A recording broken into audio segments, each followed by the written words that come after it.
Olha só um texto que eu já li diversas vezes, mas só hoje o Espírito Santo me deu uma lupa que clareou mais ainda o entendimento acerca do local aonde vai descer a nova Jerusalém para restituir sobre a terra o governo de Adão e Eva perdido no Éden. Olha só, Hebreus 11, a partir do verso 8. Pela fé, Abraão, quando chamado, obedeceu e dirigiu-se a um lugar que mais tarde receberia como herança, embora não soubesse para onde estava indo. Ou seja, Abraão dirigiu-se a um território que ele receberia como herança. Mas, lá em Atos 7, verso 5, Estevão, em seu discurso, diz que Abraão morreu sem herdar o espaço de um pé.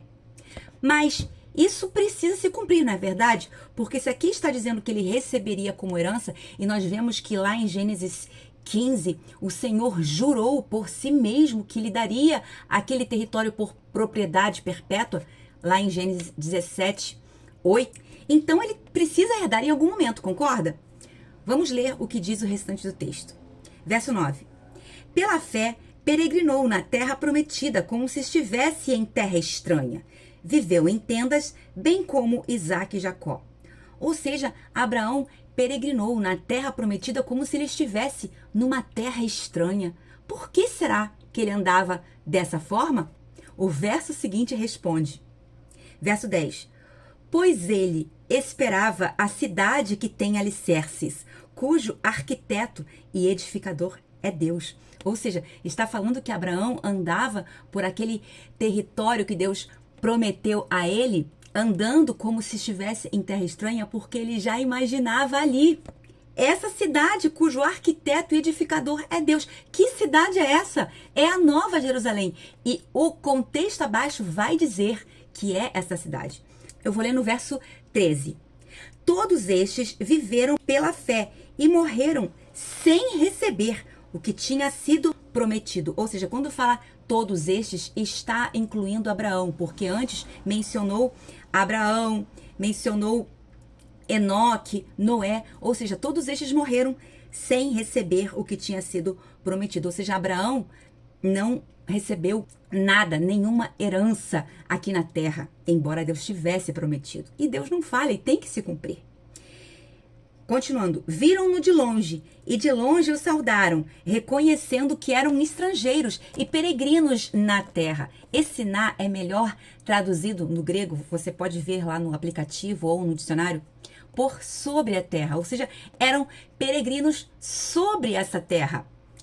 Os que assim falam mostram que estão buscando uma pátria. Se estivessem pensando naquela de onde saíram, teriam a oportunidade de voltar. Em vez disso, esperavam eles uma pátria melhor, isto é, a pátria celestial. Por essa razão, Deus não se envergonha de ser chamado o Deus deles e lhes preparou uma cidade. Ou seja, todo esse contexto de Hebreus que nós acabamos de ler está atrelando o território por onde Abraão peregrinou com a esperança de uma cidade. E olha o que diz Hebreus 13, 14. Pois não temos aqui nenhuma cidade permanente, mas buscamos a que há de vir. Ou seja, Deus, ele construiu a Nova Jerusalém desde a eternidade passada, porque Deus já conhecia o futuro e sabia que a queda de Adão e Eva ocorreriam com a entrega do governo deles a Satanás pela desobediência. Mas Deus já planejou, com o número dos eleitos que ele também, desde a eternidade passada, planejou, restituir neles a dimensão do governo sobre a terra. Então, nós vemos que Deus não foi pego de surpresa.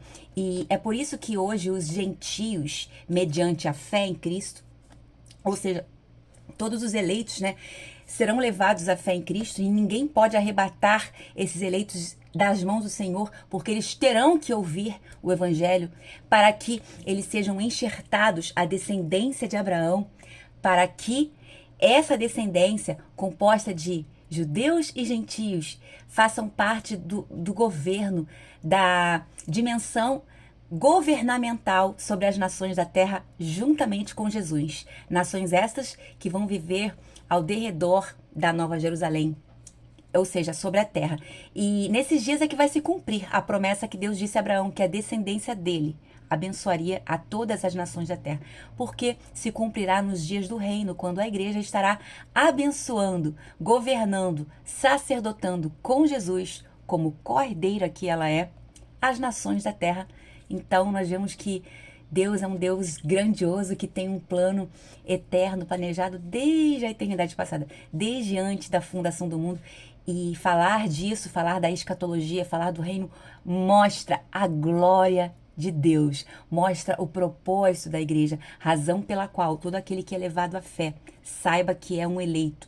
E como eleito que é, ele precisa mostrar-se apto em condições de assumir a herança. O Senhor não vai entregar uma herança como essa, de responsabilidade, né, de ser embaixador do reino perante as nações, a um cristão que se mostrou irresponsável.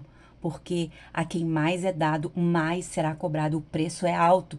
Então, quando você crê em Jesus, você é levado à fé, você é um eleito.